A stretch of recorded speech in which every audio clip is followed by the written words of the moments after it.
Angkatan ke-9 dari SDN Sunter Agung 13 Pagi DKI Jakarta.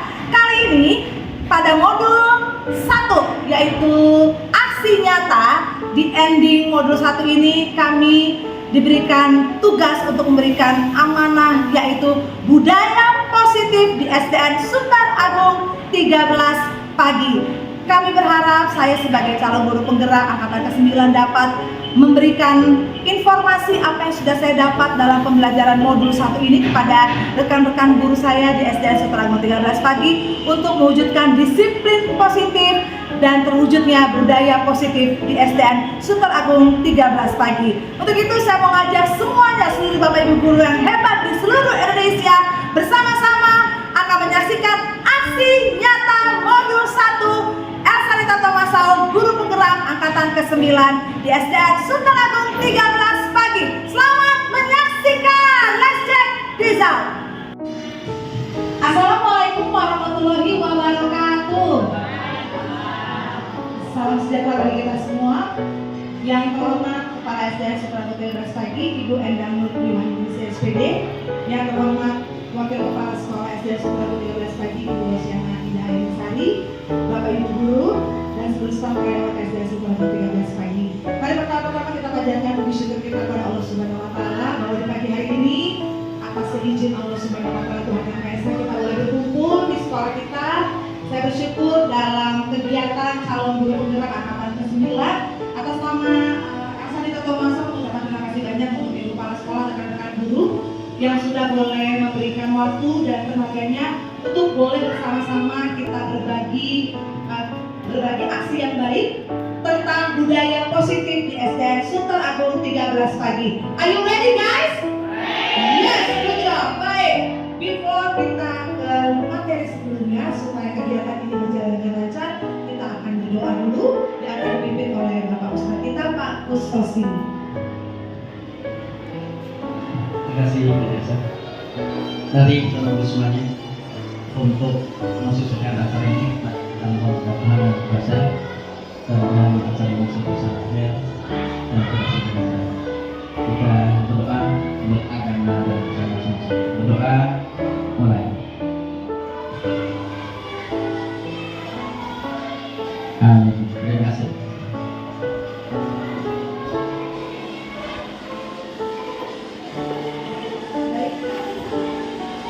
Kami ucapkan terima kasih banyak kepada Bapak Ustadz kita, Pak Kustosi. Bapak Ibu guru yang saya hormati, berbicara tentang budaya positif, sekolah kita SDN Sunter Agung 13 Pagi sudah menjalankan sampai hari ini. Setuju Bapak Ibu? Setuju. Untuk itu, sebelum kita ke materi, kita mau mendengarkan sambutan sekaligus arahan dari Kepala Sekolah kita tercinta. Untuk itu, kami silakan Ibu Endang Nurul SPD. Give applause untuk Ibu Kepala Sekolah kita tercinta. Assalamualaikum warahmatullahi wabarakatuh. Salam sehat, salam sejahtera untuk kita semua. Pada kesempatan hari ini kita akan mendengarkan paparan dari rekan kita dari SDN Sunter Agung 13 Pagi, yaitu Miss Elsa Rita Thomasau, calon CGP Angkatan ke-9 dalam berkaitan dengan tugasnya di bab 1. Maka pada hari ini Miss Elsa akan memaparkan tentang budaya positif yang sudah diterapkan di sekolah kita. Tolong disimak dan didengarkan, semoga bermanfaat bagi kita semua. Wabillahi taufiq wal hidayah. Wassalamualaikum warahmatullahi wabarakatuh. Luar biasa, tepuk tangan dulu buat Kepala Sekolah kita. Kami ucapkan terima kasih banyak Ibu atas kesediaannya. Baik, Bapak Ibu yang kami hormati, kita akan lanjut bersama-sama. Tetap semangat? Semangat! Luar biasa. Nah, ini dia. Berbicara tentang budaya positif Bapak Ibu guru yang saya hormati, kita mau lihat dulu latar belakang sekolah sebagai lembaga pendidikan harus mampu menciptakan iklim pendidikan yang membiasakan setiap warganya, khusus murid, untuk melakukan budaya atau kebiasaan positif. Kebiasaan yang dilakukan secara berkesinambungan dan sadar oleh setiap warga sekolah akan menjadi budaya yang mengakar kuat, dan pastinya semua pihak dalam kegiatan budaya positif ini harus terlibat pembiasaan positif yang akhirnya akan menjadi budaya sekolah SDN Sunter Agung 13 Pagi. Budaya ini pegang teguh oleh seluruh warga sekolah akan menjadi kekasan dari sekolah tersebut. Dan salah satunya, saya ambil tema budaya positif kita adalah lingkungan, atau salah satunya adalah budaya lingkungan sekolah bersih.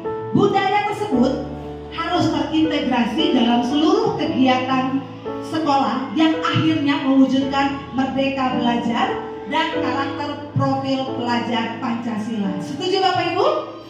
Yes, ini tema yang akan saya ambil adalah budaya lingkungan bersih.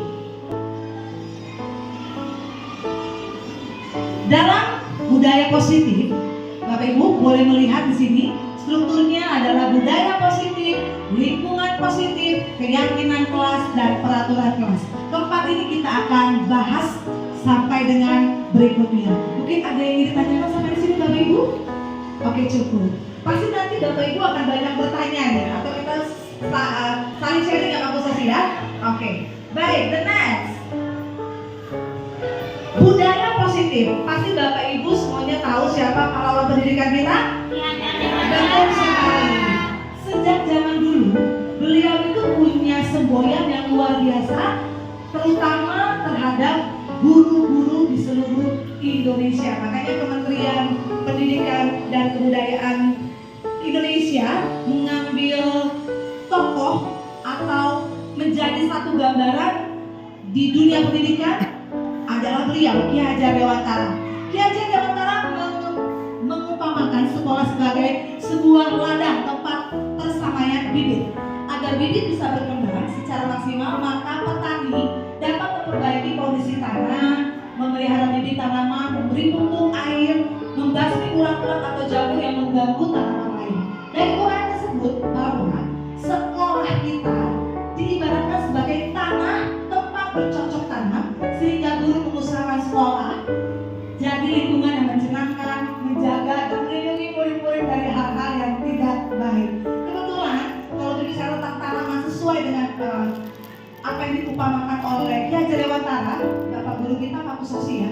Betul Pak, ketika Bapak bertanaman tanam cocok tanam, oke, bercocok tanam, pastinya mulai dari ini ya Pak Kusosi ya, memberi pupuk, memelihara bibit tanaman, membasmi semua ulat-ulat, dan hampir semua hasil tanaman-tanaman yang ada di sekolah ini adalah berkat dari tangan yang luar biasa Pak Kusosi. Tepuk tangan dulu Pak Kusosi. Nah, kita wajib memberikan pendidikan seperti Pak Kusosi, mengumpamakan sebagai anak-anak itu tanaman. Jadi Pak Kusosi sudah gampang ya Pak ya, karena memang sudah terbiasa untuk bercocok tanam. Salah satu cara dilakukan guru dalam membantu siswa tumbuh maksimal mempunyai karakter profil pelajar Pancasila adalah dengan membangun budaya positif yang pastinya selalu berpihak kepada murid, membangun keyakinan atau visi sekolah yang menumbuhkan dan mengembangkan budaya positif. Dalam mewujudkan budaya positif perlu adanya disiplin positif. Menurut Bapak Ibu, budaya positif dan disiplin positif itu beda atau sama? Bapak Ibu, budaya positif dan disiplin positif itu beda atau sama? Bagaimana Ibu Wakasek kita? Bagaimana? Bagaimana Ibu Wakasek kita? Berbeda. Budaya positif dan disiplin positif berbeda ya. Kita akan lihat perbedaannya setelah yang satu ini. Dalam mewujudkan budaya positif tadi betul, perlu sekali adanya disiplin positif. Untuk itu, mari kita bahas tentang konsep disiplin positif dan motivasi melakukan disiplin positif dalam budaya positif. Jadi, mari Bapak Ibu semuanya sama-sama kita mau berdiri, kita mau mengkumandangkan lagu filosofi Ki Hajar Dewantara. Siap untuk bernyanyi? Siap. Oke, mari stand up please.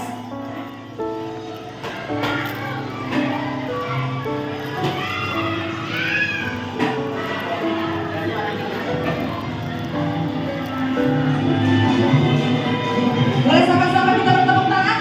Bapak pendidikan Ki Hajar Dewantara, pahlawan pendidikan Indonesia.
bahasa kita budaya positif dan disiplin positif pastinya berbeda. Kita akan kupas satu-satu Bapak Ibu. Budaya positif, kita lihat ya, apa itu budaya positif? Merupakan nilai-nilai, keyakinan-keyakinan dan kebiasaan-kebiasaan di sekolah yang berpihak pada murid agar murid dapat berkembang menjadi pribadi yang kritis, penuh hormat dan tanggung jawab. Inilah Bapak Ibu tugas kita untuk mendisiplinkan para peserta didik. Bisa kita jalankan Bapak Ibu semuanya? Insya Allah kita akan jalankan. Pastinya Bapak Ibu yang saya hormati, dalam mewujudkan atau menciptakan budaya positif tidak bisa seorang diri, tidak bisa hanya ibu kepala sekolah atau wakil kepala sekolah atau satu atau dua orang guru, tapi untuk terwujudnya budaya positif wajib sekali kita mendapatkan dukungan. Yang pertama sekali adalah dari kepala sekolah dan guru-guru. Kenapa saya taruh di tengah? Ada yang tahu fotonya? Pak Arif? Mau taruh tengah? Ya baik, di tengah supaya kita jadi sentral para peserta didik dan orang tua murid. Oke, berikutnya anak-anak peserta didik ya Bapak Ibu sekalian, mereka adalah tujuan utama kita untuk kita memberikan budaya positif, disiplin positif kepada mereka. Dan yang paling terakhir adalah komunitas sekolah atau orang tua murid. Kami rasa kita sudah menjalankan budaya atau disiplin positif ini beserta dengan komite sekolah. Setuju teman-teman semuanya? Setuju. Oke. Next.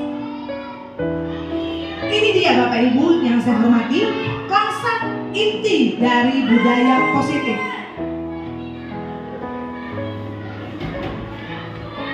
Ada 5 poin Bapak Ibu. Kita lihat yang pertama adalah disiplin positif. Sama kita baca. Disiplin positif. Yang kedua, posisi kontrol guru. Oke, good job. Dan yang ketiga, keyakinan kelas. Mantap. Yang keempat, kebutuhan kelas. And the last, segitiga restitusi. Luar biasa Bapak Ibu, suaranya tetap bergema ya. Kita akan bahas semuanya satu persatu. Apa itu disiplin positif? Kita lihat bahwa disiplin positif itu merupakan pendekatan dalam mendidik anak untuk mewujudkan pembentukan perilaku, pengontrolan dalam diri. Apakah Bapak Ibu pernah mendengar disiplin positif? Pernah Bapak Ibu guru? Pernah? Oke, ada yang belum, ada yang pernah. Hari ini kita mau satukan nih perbedaan-perbedaan apa itu disiplin positif. Saya sudah merangkum Bapak Ibu semuanya. Secara umum, disiplin positif adalah suatu pendekatan untuk menerapkan disiplin dalam suatu pendekatan untuk menerapkan disiplin dari dalam diri anak tanpa, ini paling penting nih, disiplin untuk kita berikan kepada anak tanpa hukuman dan hadiah. Paham dulu sampai sini Bapak Ibu? Betul. Jadi disiplin tanpa kita menghukum anak dan memberikan hadiah. Disiplin positif perlu diterapkan baik dalam lingkungan keluarga maupun lingkungan sekolah. Dengan menerapkan disiplin positif, diharapkan tindak kekerasan dapat dihindari. Nah, pendekatan disiplin positif bukan mengenai anak atau peserta didik secara langsung, melainkan bagaimana kita secara orang dewasa yang memberikan dampak dan pengaruh positif kepada anak dan peserta didik. Pendekatan disiplin positif menitik beratkan pendekatan positif tanpa kekerasan.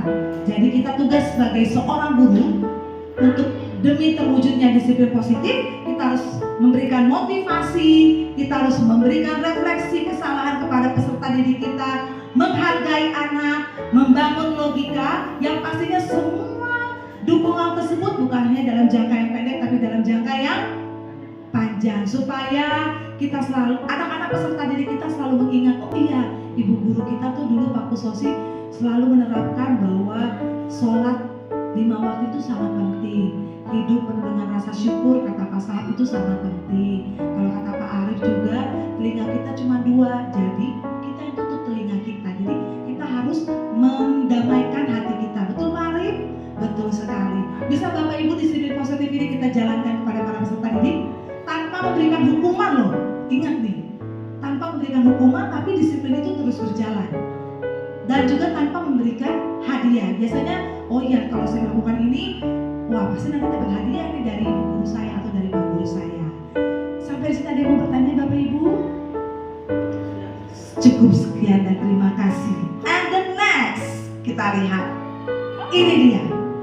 Nomor 2 tadi, 5 posisi kontrol dari seorang guru. Yang pertama, penghukum. Di posisi penghukum bisa menggunakan hukuman fisik atau verbal yang dapat menekan orang-orang di bawahnya. Ini contoh kalimat nih kalau kita guru sebagai penghukum. Patuhi aturan saya. Atau terkadang kita suka kelepasan atau memang kita suka ngomong ya Brenda, awas kamu ya. Kalau kamu nggak kerjain PR, kamu lihat nanti ya di rumah ya. Kamu lihat, awas kamu ya, awas. Itu kadang-kadang saya pas dapat ini ya, itu saya banget itu ya di rumah ya. Suka ngancem anak, kerjanya ngancem, betul nggak boleh nih? Dia punya ya. Awas kamu di sekolah nggak boleh gini. Anak-anak pun juga awas ya. Kalau kamu nanti ibu guru pergi, kelasnya berisik, pasti nanti dapat hukuman. Kurang lebih seperti itu ya Pak Jono ya. Betul ya? Iya, kita harus sadari itu. Kamu selalu ada salah. Itu pasti suka dikatakan oleh Bapak Ibu guru tanpa kita sadari. Dan ini kata-kata yang terakhir ini biasanya pada anak yang memang mengerjakannya paling terakhir. Itu biasanya kelas 1 tuh. Kelas 1 yang nulisnya lelet. Cepetan aja waktunya. Kamu tuh selalu paling gak selesai. Kamu tuh selalu. Nah itu kata-kata itu kita keluarkan dari mulut kita untuk seorang anak. Inilah dia salah satu posisi kontrol guru. Tadi penghukum. Yang kedua, pembuat merasa bersalah. Dia gak galak Bapak Ibu, tapi dia suaranya dengan lembut mengatakan kepada anak-anak. Posisi ini gurunya itu pasti dengan suara lembut. Dia bilang seperti ini, ibu tuh sangat kecewa sama kamu. Ya, kita memberikan itu kepada anak, jadi anak tuh serasa kayak kayak rasa bersalah ya gurunya ya. Sangat kecewa. Ini juga nomor 2. Saya pribadi juga suka mengatakan itu kepada anak saya ya. Kamu tahu nggak kamu tidak pernah kecewa. Walaupun dengan nada yang lembut, tapi itu membuat seorang anak merasa bersalah. Lagi berikutnya, berapa kali sih Bapak harus kasih tahu ke kamu ya? Berapa kali ya? Ini sudah 3 kali loh Bapak Ibu guru kasih tahu ke kamu. Bukan seperti itu Bapak Ibu guru? Benar? Kita di sini ada? Ada di sini? Ada ya? Iya, saya juga sama seperti itu. Dan gimana coba kalau orang tua kamu tahu kamu berbuat begini? Jadi kita posisi anak itu disalahin. Kenapa begitu? Coba kalau orang tua kamu tahu gimana? Nah akhirnya ya ampun ternyata 5 posisi kontrol guru ini ada loh sama saya loh. Ini nomor 2 ada banget gitu kan. Yang ketiga ini dia teman. Kita menganggap anak-anak itu teman. Jadi memang mereka merasa dekat ya. Wah dekat banget. Tapi ingat Bapak Ibu guru, ternyata teman ini gak menjamin. Bukan teman makan teman ya. Bukan. Kita lihat ya di sini. Guru pada posisi ini pastinya gak akan menyakiti murid. Namun akan tetap berupaya mengontrol murid melalui persuasi. Yes, ajakan. Betul sekali Bunda. Ayo bantulah demi Bapak ya. Ayo ingat. Ayo tidak ingat. Ayo ingat. Tidak bantuan Bapak selama ini. Nah berikutnya ya sudah kalian tidak apa-apa. Nanti ibu bantu bereskan. Jadi ini anak merasa seperti tidak bertanggung jawab. Betul ya Pak Kusasi ya? Betul. Nah kadang menganggap teman. Nanti di suatu saat ketika dia mempunyai masalah, nanti dia bilang ya katanya teman ibu guru kok nggak bantu saya sih ketika kemarin saya punya masalah. Itu contohnya. Ada sini Bapak Ibu guru yang menganggap peserta didiknya sebagai teman? Ada? Kelas 1 susah ya Bunia. Coba Bunia nggak apa-apa nggak mau pakai mic. Kalau kelas 1 gimana Bunia? Kalau untuk kelas 1 untuk dijadikan teman kayaknya belum ya, karena mereka masih transisi dari PAUD ke SD itu masih dibayang-bayangi oleh orang tuanya. belum mandiri. Ya. Luar biasa, itulah jawaban dari guru kelas 1 ya. Nah tadi yang posisi nomor 2 dulu deh, membuat merasa bersalah. Pernah Bapak Ibu guru melakukan seperti ini? Pernah ya? Pernah kepada murid kita ya? Pernah, iya benar, kita harus jujur ya Pak Kusosi ya. Betul. Yang pertama juga tadi penghukum. Apakah pernah juga kita melakukan ini Bapak Ibu guru? Pernah ya? Pernah. Nah ini dia posisi yang keempat. Sama-sama kita baca Bapak Ibu, posisi keempat adalah yang kurang keras itu suaranya. Lebih keras lagi apa posisi keempat? Memantau. Memantau. Berarti apa teman-teman semuanya? Memantau artinya apa? Iya, melihat, mengawasi. Oh, oke. Cukup sekian. Nah, teman-teman semuanya, kita bertanggung jawab atas perilaku orang-orang yang kita awasi. Peraturannya apa? Apa yang telah kamu lakukan? Sanksi atau konsekuensinya apa? Nah, biasanya kalau pemantau ini, ya tadi dia tidak bisa memberikan aturan atau arahan yang tepat kepada para peserta didik karena tugas dia cuma betul. Contoh ya, misalkan kita tidak masuk nih di kelas, ya saya kemarin tidak masuk, minta tolong ya. Jadi sebatas minta tolong dan guru yang menolong kita itu di kelas fungsinya apa? Memantau saja, hanya untuk mengawasi, pemantau. Betul Pak Kusosi? Pernah kita melakukan itu teman-teman? Pernah, baru kemarin ya Pak Kusosi? Luar biasa, tepuk tangan buat Pak Kusosi dong. Pak Kusosi berapa? Maksudnya Mbak Mia, kalau saya kan nggak masuk, jadi sebelum Mbak Mia suruh memantau anak saya. Iya betul. Gimana Bu Mia ketika memantau pelajarannya Pak Kusosi? Oh Bu Mia, oke Bu Mia ya. Iya, kebetulan kemarin Pak Kusosi sakit dan saya tugas agama ada di kelas saya, jadinya saya bertugas untuk memantau anak-anak ketika pembelajaran agama. Oke, luar biasa ya. Itu yang keempat. Terima kasih banyak Bapak Pak Kusosi sudah pemantau di kelas ya, jam pelajaran agama. Oke, baik. And the last, Bapak Ibu sama-sama kita baca ya. Yang paling keras suaranya. 1, 2, 3. Manajer.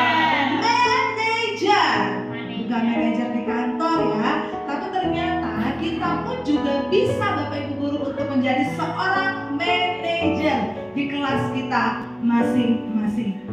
Manajer adalah posisi di mana guru berbuat sesuatu bersama dengan murid, mempersilahkan murid untuk mempertanggungjawabkan perilakunya, mendukung murid agar dapat menemukan solusi.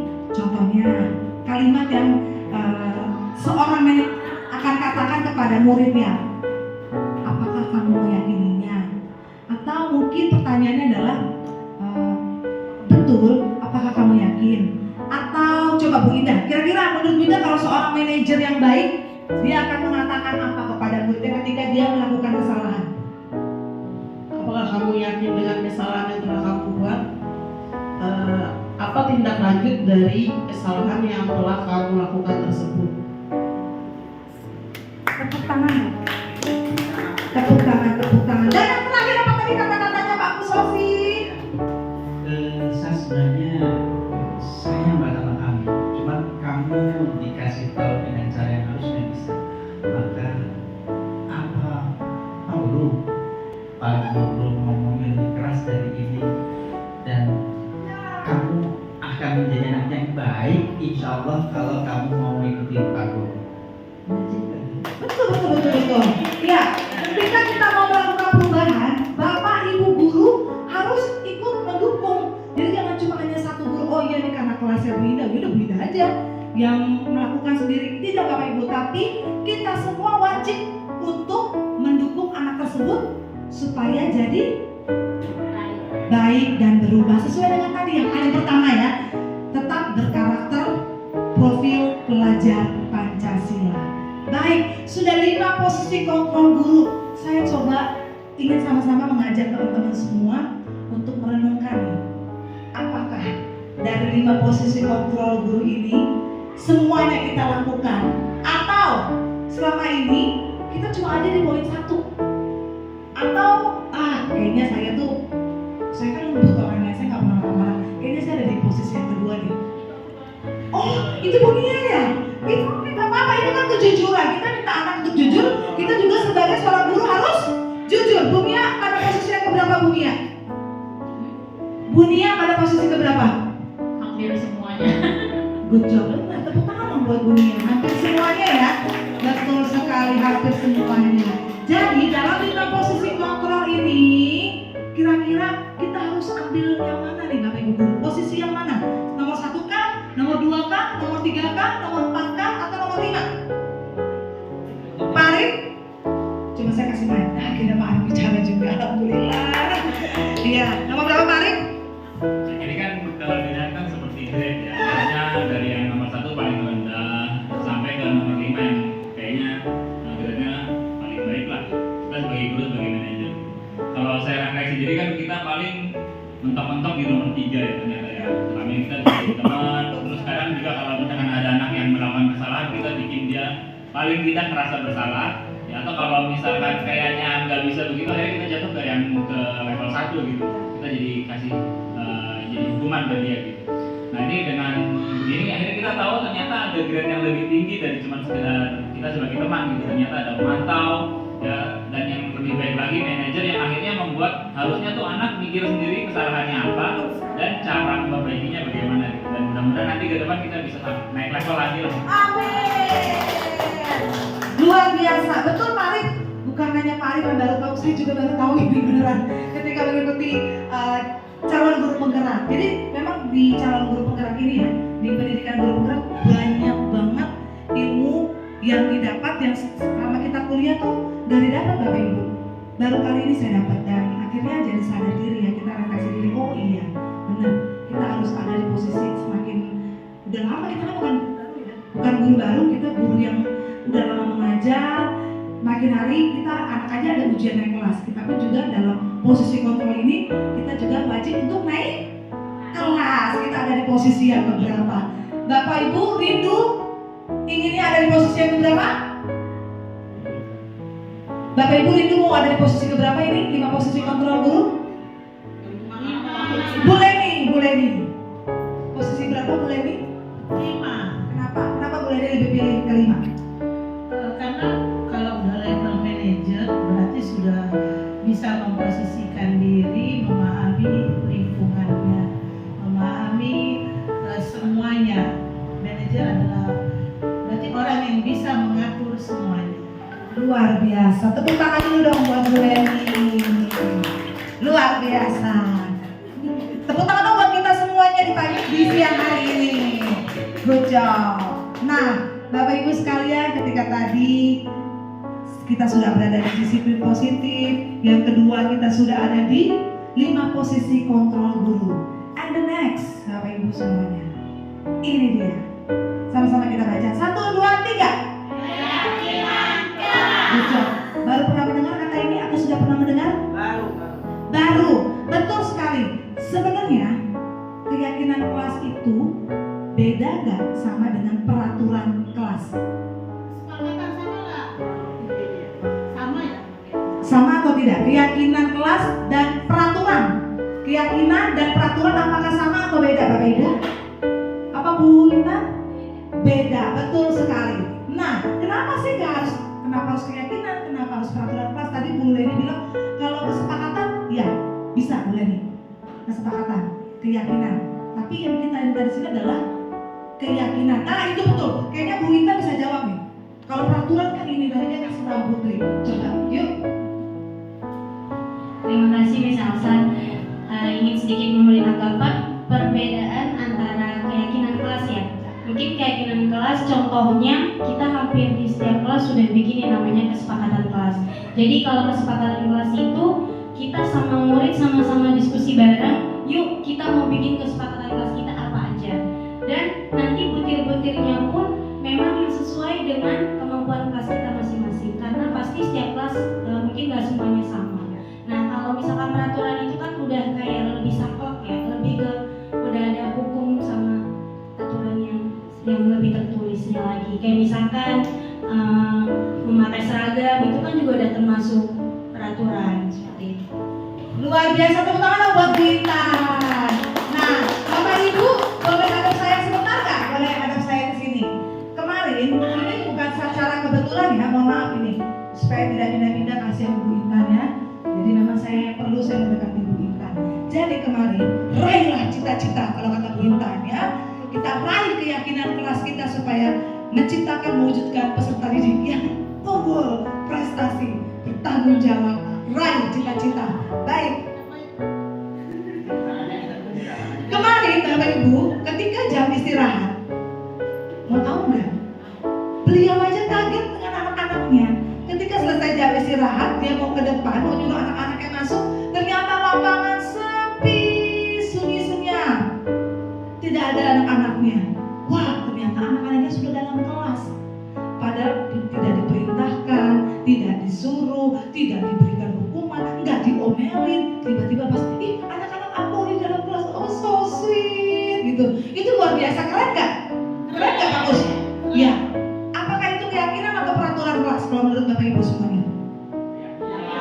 Keyakinan ya. Coba Bu Intan kasih keyakinannya dong. Kenapa sampai bisa anak-anak kelas 2 itu langsung ada di dalam kelas tanpa ada instruksi dari Bu Intan loh.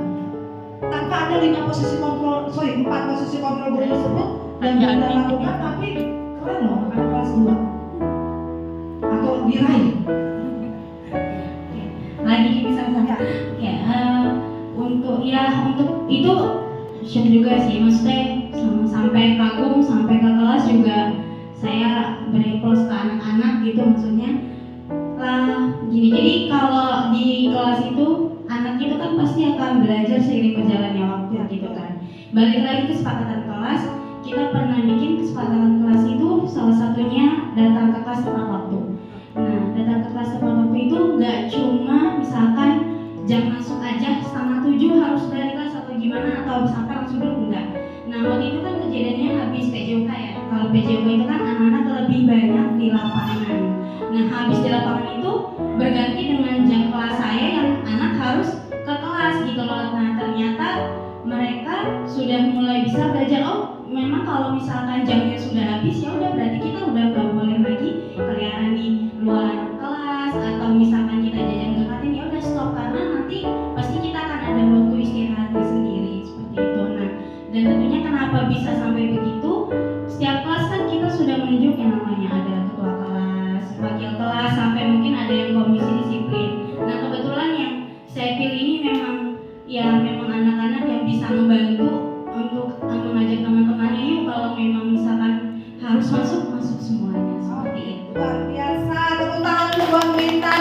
Thank you so much Bu Intan. Ternyata Bu Intan sudah mewujudkan peserta didik yang memang sudah bertanggung jawab dengan keyakinan. Jadi mereka tuh merasa, oh ya saya yakin nih, kalau walaupun Bu Intan tidak menyuruh atau Bu Intan belum berkata-kata, tapi mereka sudah, oh iya, saya harus ada dalam kelas untuk mewujudkan kelas yang nyaman dan tertib. Setuju? Setuju, luar biasa. Baik, sama-sama kita mau lihat keyakinan kelas. Mengapa bukan peraturan kelas? Jawabnya adalah, teman-teman, suatu keyakinan itu akan lebih memotivasi seseorang dari dalam, atau memotivasi secara intrinsik, dan seseorang pasti akan lebih tergerak dan bersemangat. Seperti tadi peserta didik kelas 2, mereka semangat banget untuk masuk ke dalam kelas karena mereka sudah memotivasi dirinya mereka dengan yakin di kelas. Nah, untuk itu Bapak Ibu, ketika bersama dengan para peserta didik membuat keyakinan ini, harus kita buat dulu nih poin-poin kisi-kisinya. Keyakinan kelas hendaklah bersifat lebih abstrak. Keyakinan kelas dituliskan berupa pernyataan-pernyataan universal. Pernyataan keyakinan kelas senantiasa dibuat dalam bentuk positif. Siapa di antara kita yang sudah membuat keyakinan kelas di kelas masing-masing? Raise your hand. Ya, kesepakatan kelas sudah buat ya? Oke, baik. Nah, semua kelas hendaknya ikut berkontribusi dalam pembuatan keyakinan kelas lewat kegiatan curah mendapat. Satu pertanyaan sebelum kita pindah ke materi berikutnya, menurut teman-teman semuanya, ketika kita membuat keyakinan kelas, perlu nggak sih dilibatkan orang tua? melibatkan kepala sekolah? Kenapa Pak Sosi? Tidak perlu. Oke, Bu Indah? Tidak perlu. Bu Leni? Perlu nggak melibatkan? Tidak perlu. Putri? Tidak perlu. Tidak perlu Bu Indah? Tidak perlu Bu Indah? Oke, kalau saya perlu. Saya perlu melibatkan kepala sekolah dan orang tua murid. Kenapa teman-teman perlunya gini? Jadi supaya satu, kepala sekolah itu kan intinya semut masuk ke dalam sekolahnya dia harus tahu, gitu kan? Jadi nggak harus ikut sama-sama terlibat untuk dalam kelas sama-sama, nggak, minimal ketika keyakinan kelas itu sudah dibuat, kita serahkan kepada kepala sekolah. Ibu, kelas kita seperti ini. Setelah itu kasih tahu juga ke orang tua murid bahwa keyakinan kelasnya seperti ini supaya mereka pun juga bisa memantau anak-anaknya seperti apa. Itu kalau menurut saya. Ya, berbeda pendapat itu oke Pak Sosial, tapi saya yakin dan percaya bahwa keyakinan kelas kita itu diwujudkan untuk selalu menciptakan peserta didik yang selalu mewujudkan profil pelajar Pancasila. Setuju? Setuju. Oke, next. Ini dia kebutuhan dasar manusia. Perlu dipahami bahwa ketika siswa melakukan perilaku yang tidak baik, maka saat itu siswa memiliki kebutuhan dasar yang harus dipenuhi. Terdapat 5 kebutuhan dasar manusia. Yang pertama, sama-sama kita baca dengan suara yang keras. 1, 2, 3. Kebutuhan bertahan hidup, harus survive. Kedua, kebutuhan cinta dan kasih sayang, penerimaan. Menurut Bu Nom, kira-kira apa tuh Bu Nom? Kebutuhan cinta dan kasih sayang anak-anak. Perlu nggak sih anak-anak kita berikan cinta, berikan sayangnya? Perlu nggak? Perlu. Seperti apa contohnya, di mana Bu Nom? Ya, menurut saya sangat perlu. Anak-anak butuh kasih sayang dari gurunya, dari teman-temannya juga ya. Oleh karena itu, jangan sampai anak-anak tidak diberi perhatian oleh kita dan tidak diberi kasih sayang. Sedikit berbuat anak harus dipuji. Iya, itu saja. Luar biasa. Tepuk tangan sekali lagi buat Ibu Nom. Bukan aja anak-anak ya, teman-teman, kita pun juga butuh cinta dan kasih sayang, penerimaan ya. Jadi dalam kondisi apapun anak-anak kita, baik itu dari segi fisik ataupun dari segi ekonomi, tetap kita harus memberikan apa? Kasih sayang. Bapak Ibu guru juga sama, tidak melihat apapun ya Pak Sosi, tapi tetap terus memberikan rasa kasih sayang terhadap teman-teman ya Pak Kus ya. Bete. Jangan sampai anak bete. Bete apa Pak Kus? Kasih sayang. Luar biasa. Tepuk tangan buat Pak Sosi. Yang ketiga, butuh apa? Teman-teman semuanya? Ya, betul. Penguasaan atau pengakuan. Yes, anak-anak tuh perlu loh teman-teman semuanya diakui ya. Kira-kira oh betul. Dalam konsep apa gitu diakui, kalau nggak diakui gitu, dalam konsep apa contohnya? Apa? Gak diakui itu sedih gitu. Kira-kira apa? Oh, kamu dulu ngapain aja? Oke. Iya. Oh, beda konsep ya. Kira-kira apa, Bu Ita? Butuh pengakuan. Anak tuh butuh pengakuan. Kira-kira apa teman-teman? Kalau bahasa Inggrisnya oke. Oke. Yang artinya? Diorangkan, betul sekali. Tepuk tangan dulu dong.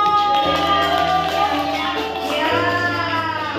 Walaupun ya mereka bukan anak kandung kita, betul, tapi pun juga mereka dititipkan oleh Tuhan untuk kita didik dengan betul-betul. Contohnya kayak Arya ya. Ya. Ada di lapangan. Ya. Gondok banget ya Pak ya. Ya. Dia tuh maju kalau Ya. dia tahu memilih seperti apa. Ya. Apa kebenaran. Betul, Pak Sosi selalu bilang, kamu tuh anak saya loh. Pak Sosi selalu seperti itu. Kata-kata kata yang kamu itu anak saya dengan merangkul. Kamu tuh anak saya loh. Ya bagus ya.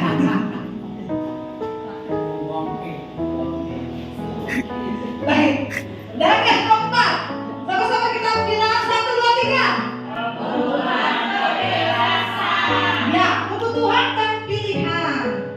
Kebutuhannya pasti anak-anak sangat banyak. Bisa nggak kita butuhkan semua kebutuhan anak-anak?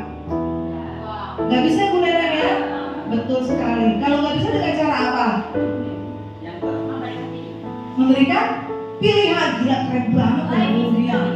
Life is choice. Luar biasa. Tepuk tangan dulu dong buat teman-teman semuanya. And the last, sama-sama dengan suara keras. 1, 2, 3. Yes, anak-anak butuh happy Bapak Ibu Guru. Betul? Betul? Kita juga butuh? Kira-kira contohnya apa? Kebutuhan akan kesenangan. Kira-kira apa?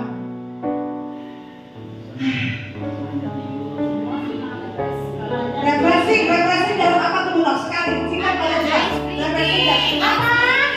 Ice cream, betul sekali. Istirahat juga perlu. Istirahat. Juga betul. Games, betul sekali. Tepuk tangan dulu dong buat kita semuanya. Oke, sekarang supaya nggak ngatur, coba kita berdiri dulu ya. Berdiri dulu, berdiri. Stand up please. Oke, Pak Jono boleh di dekat saya di depan karena Pak Jono nggak ada pasangannya.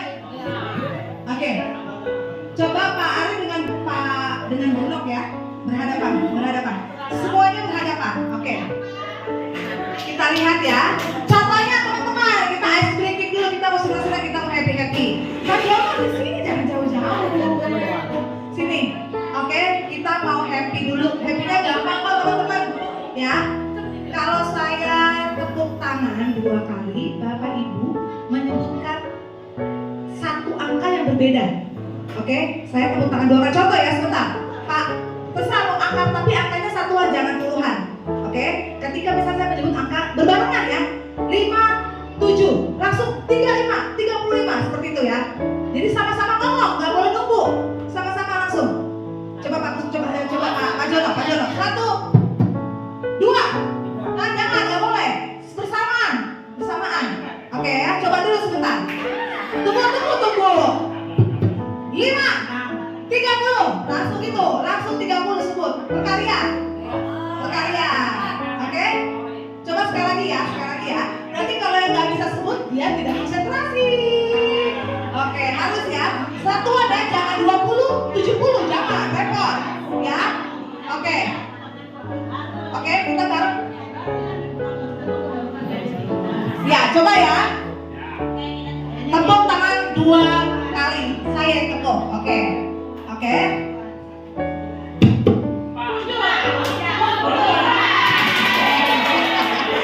Siapa ada yang salah?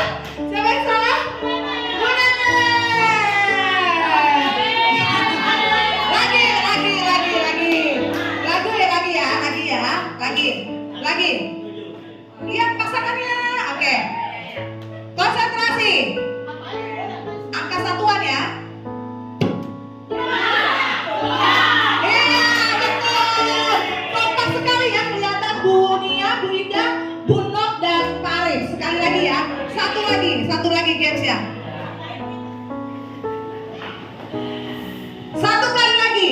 Yang tadi.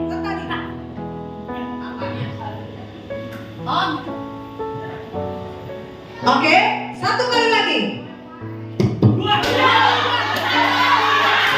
Yang paling cepat selesai duluan adalah kartu sosial dan pasangan. Luar biasa.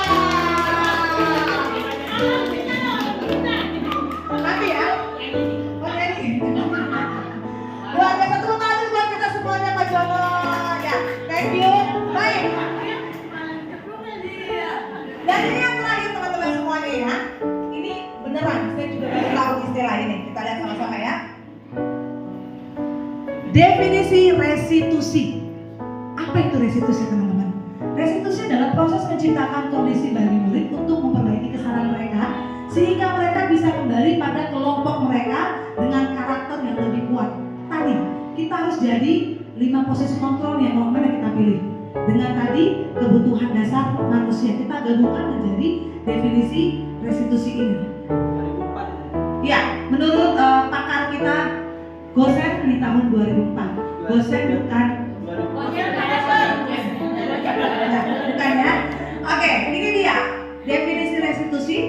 Kita lihat sama-sama teman-teman. Segitiga restitusi. Yang paling pertama, cek, menstabilkan identitas. Yang kedua, validasi tindakan yang salah. Dan yang ketiga, menanyakan keyakinan. Ketika kita di kelas atau di dalam pembelajaran, pasti kita menghadapi para peserta didik yang luar biasa ya teman-teman ya. Ada aja masalah dalam kelas, ada aja lagi belajar bukunya dicoret-coret. Betul? Betul? Itu biasanya di kelas rendah sih kalau bukunya dicoret-coret. Betul ya Bu Nia? Betul sekali. Nah, kita sebagai seorang guru wajib ya untuk menyelesaikannya bisa dengan cara tahapan segitiga restitusi. Menstabilkan identitas. Jadi nih teman-teman, saya juga mungkin selama ini salah ya. Ketika anak melakukan kesalahan, gitu kan, yang paling sering nih mengejek nama orang tua ya. Kita kadang-kadang suka memarahi anak itu di depan teman-temannya. Kamu tuh ya, ini, ya. Pernah nggak Bapak Ibu seperti itu di dalam kelas? Oh sering. Ya, kita harus butuh pengakuan juga ya.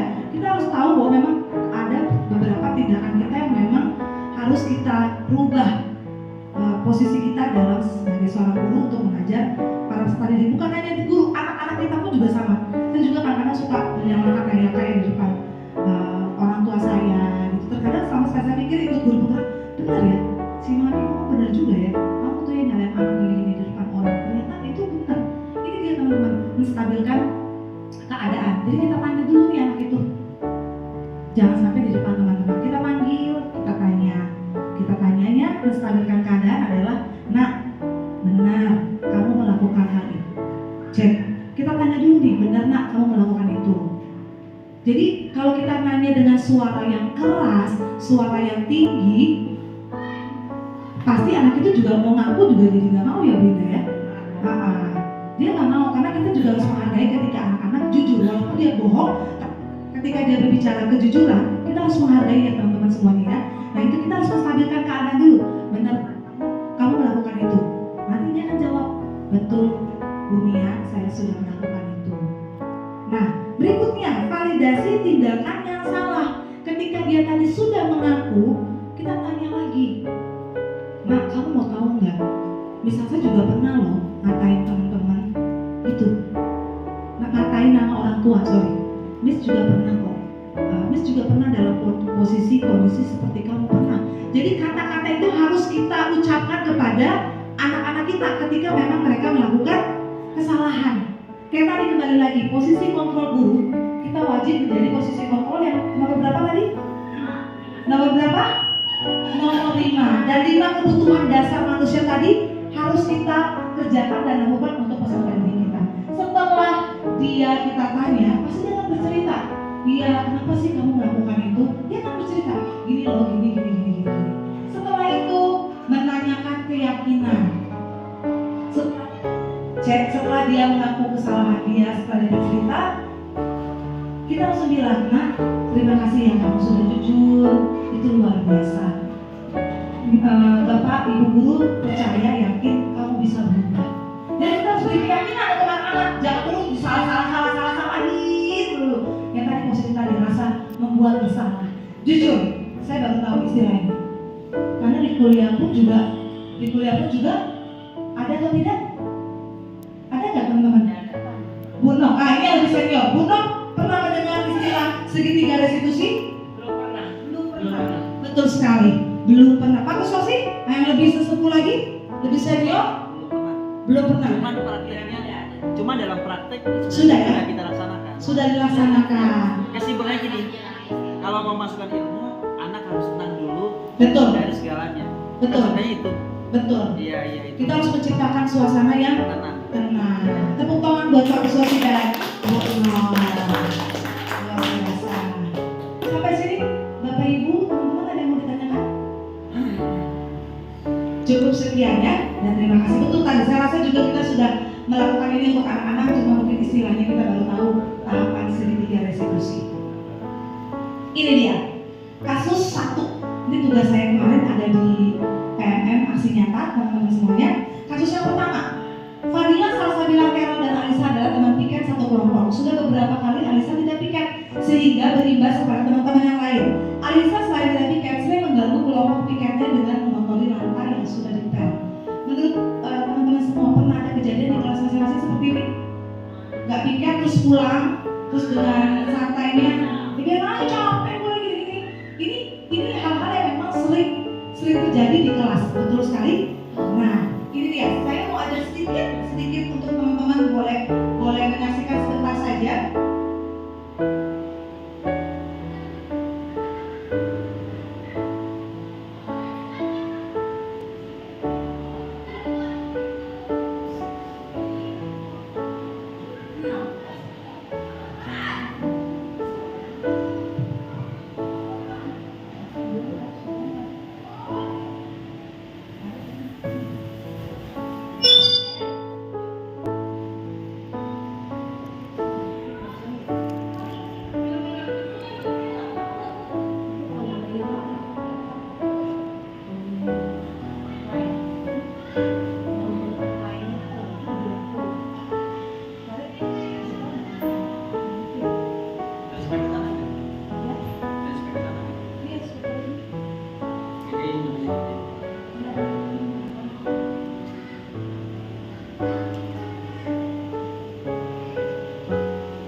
Cek, oke. Baik, teman-teman semuanya, ini salah satu kasus yang memang ada di kelas kita. Jadi ketika kemarin membuat keyakinan atau kesepakatan kelas, saya awal pertama masuk pembelajaran semester 1 buatnya kesepakatan. Namanya tidak keyakinan, kesepakatan kelas. Nah, memang kami membuat di kelas untuk jika peserta teman-teman ini murni mereka semua yang bikin, mereka juga yang membuat kampanye, dan mereka sendiri yang tempel di tembok supaya ingat. Ini yang sering dilakukan. Sebenarnya ada beberapa banyak, tapi memang saya ambil salah satu aja, si Alisa. Ini yang terjadi. Jadi ketika melakukan tahapan segitiga restitusi, kita bertanya dengan menciptakan suasana yang tenang, kita coba menjadi posisi sebagai dia, terus kita menerima dia gitu. Akhirnya mencoba dengan hal seperti ini, dia akhirnya mengakui kesalahannya. Ini yang pertama. Jadi memang harus menciptakan suasana yang tenang supaya kondisi sekolah kita, kelas kita masing-masing menjadi sekolah yang apa teman-teman? Ketika posisi kelas kita bersih, sekolah kita menjadi nyaman. Betul sekali. Saya rasa teman-teman juga sudah menciptakan setiap kelas yang sangat bersih dan nyaman, betul. Nah, untuk itu teman-teman, saya mau mengajak teman-teman semuanya, yuk kita coba membuat anak-anak itu lebih menciptakan kondisi bersih, bukan hanya kelas, tapi dengan seperti yang tadi dihimbaukan oleh kepala sekolah. Yang pertama, kebersihan sekolah kita mau coba tentang tidak ada sampah plastik. Yang kedua adalah bullying teman, mengejek nama orang tua. Ini kasus yang kemarin saya ambil juga, kasus yang kedua teman-teman semuanya. Ini sering banget dan memang bukan kebetulan. Fadila ini dia. Pada saat pembelajaran Saya ambil tadi pas permainan angklung ya, alat musik tradisional. Akil dan Sira bertengkar karena saling mengejek nama orang tua sehingga mereka mengganggu pembelajaran. Ternyata ini sudah menjadi budaya mengejek nama orang tua di dalam kelas. Menurut teman-teman, kalau mengejek nama orang tua itu bullying atau bukan? Bullying. Maka untuk itu dari budaya positif ini saya mau ajak teman-teman untuk menciptakan lingkungan bersih dan stop bullying seperti ini. Apakah setuju teman-teman semuanya? Setuju? Nggak ada suaranya. Coba dikasih lihat kameranya, mau lihat wajah teman-teman ketika bilang, apakah setuju budaya positif kita yang pertama adalah tentang kebersihan sekolah dan stop bullying? Luar biasa, tepuk tangan dulu buat kita semuanya. Nah teman-teman, mulai tadi kita sudah mendengarkan kepala sekolah ketika tadi sholat duha, beliau menghimbau kita semua. Dan kita sebagai guru kelas, kita juga akan menghimbau kepada para peserta didik. Dan kita wajib juga meminta support dari komite atau orang tua. Kira-kira sampai sini teman-teman ada yang ingin ditanyakan? Cukup semuanya? Baik, terima kasih. Tepuk tangan dulu buat kita semuanya pada pagi hari ini. Keren. Pada siang hari ini. Nah, kira-kira dari teman-teman semuanya ada yang bisa nggak menyimpulkan atau merefleksi pembahasan mulai dari budaya positif sampai dengan tadi segitiga restitusi.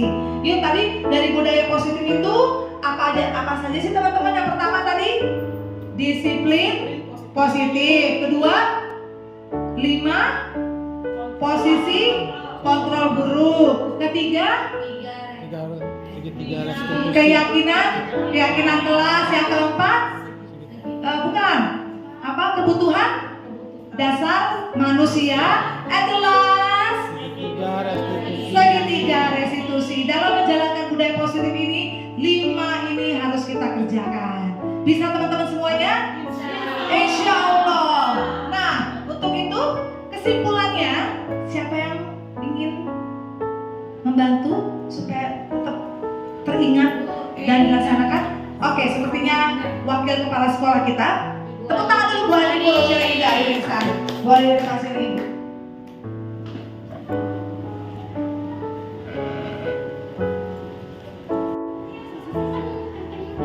Dari pemaparan yang telah Miss Elsa sampaikan tentang modul 1 ya Miss, modul 1 budaya positif.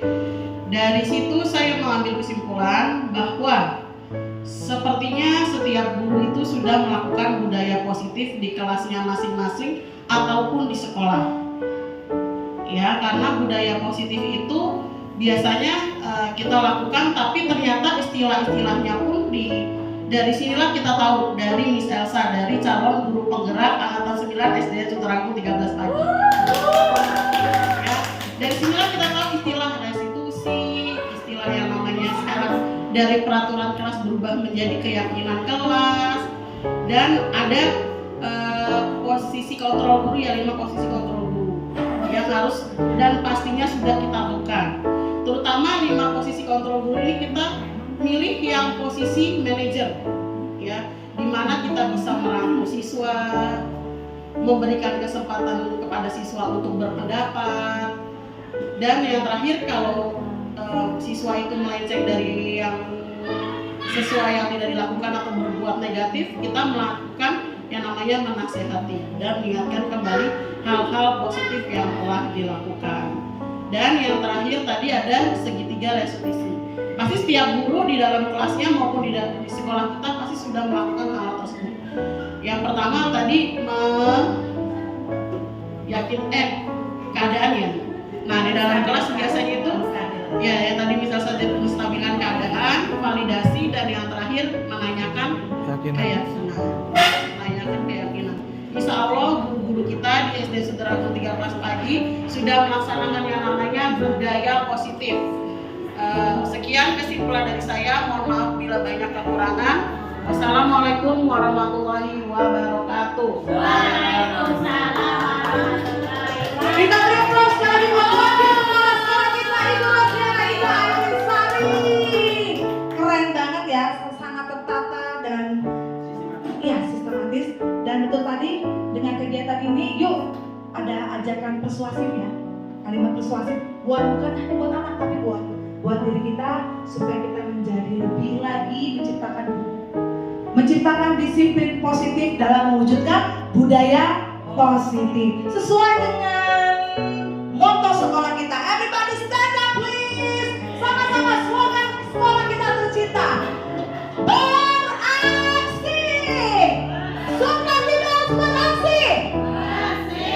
Aktif, kreatif, selalu inovatif. Yes, yes, yes. Tepuk tangan buat kita semuanya. Oke. Nah, teman-teman, karena tadi kita sudah punya impian untuk mewujudkan sekolah bersih, kurang afdol kita akan tutup webinar pada siang hari ini dengan lagu Mars Sekolah Bersih. Ini adalah karya kita semua, paling banyak dari sekolah kita. Betul rekamannya? Bangga teman-teman semuanya? Oke, kita wujudkan sekolah bersih. Indah bersih sekolah Jakarta Utara, nyaman dan hijau selalu rapi. Aku pun jadi suka cita belajar, tempat aku mendapatkan ilmu. Sekolah asri membuat nyaman belajar, ruang kelasku rapi dan bersih. Karena semua menjaga dan merawat, gotong royong kerja bakti selalu. Pentingnya perilaku hidup bersih, menciptakan generasi yang sehat, belajar dari selalu bergerak. Kakak-kakak aku sehat. Sekolah bersih, prestasi Jakarta Utara meningkat. Oke, tepuk tangan dulu buat kita semuanya pada siang hari ini dengan berakhirnya lagu Sekolah Bersih. Bermata berakhir pula seluruh rangkaian acara webinar pada pagi hari ini. Sekali lagi saya Arsanita Tomasau, calon guru penggerak angkatan ke-9, mengucapkan terima kasih banyak kepada kepala sekolah kita, Ibu Endang Nurul SPD, wakil kepala sekolah Ibu Rosyana Indah Ayunisari, teman-teman semuanya, Bapak Ibu guru yang hebat-hebat. Tepuk tangan dulu buat kita semuanya. Mohon maaf kalau ada kata-kata yang salah. Sekali lagi saya berdiri di sini, saya tidak menggurui, saya hanya berbagi saja ilmu yang saya dapat sebagai calon guru penggerak, dan semoga bisa membawa berkah buat kita semuanya. Dan jangan bosan-bosan karena masih akan terus lagi webinar bersama dengan saya. Sekiranya Allah yang membawa semua kebaikan, Bapak Ibu guru yang hebat, dengan rezeki yang melimpah dan diberikan kesehatan. Amin. Suka tidak beraksi, bersih, aktif, kreatif, selalu inovatif. Yes, yes, yes. Amin. Untuk dan wassalamualaikum warahmatullahi wabarakatuh.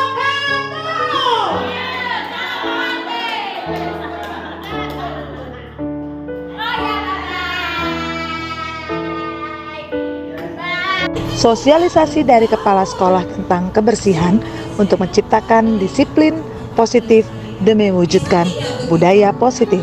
Bisa tidak? Nah, dengan kalian begitu, kalian sudah mengurangi sampah plastik. Ini murid ini ada berapa? 378. Kalau semuanya minum pakai plastik, satu hari ada 378. Sosialisasi kepada orang tua murid bekerja sama demi terwujudnya budaya positif. Semua warga kelas hendaknya ikut berkontribusi dalam pembuatan keyakinan kelas lewat kegiatan curah pendapat. Dan kesepakatan ini dibuat oleh Serangkaian kegiatan peserta didik untuk menerapkan disiplin positif yang sudah menjadi budaya positif di SDN Sunter Agung 13 pagi. Sekolah bebas sampah plastik. Peserta didik membawa tempat makan dan tempat botol minum sendiri. Tujuannya untuk menanamkan dalam diri mereka kebiasaan disiplin positif, peduli terhadap lingkungan yang menjadi budaya positif di SDN Sunter Agung 13 pagi. Melaksanakan piket umum. Peserta didik diberikan jadwal secara bergiliran. Di saat jam istirahat mereka mengedukasi teman-temannya untuk tetap menjaga kebersihan lingkungan sekolah.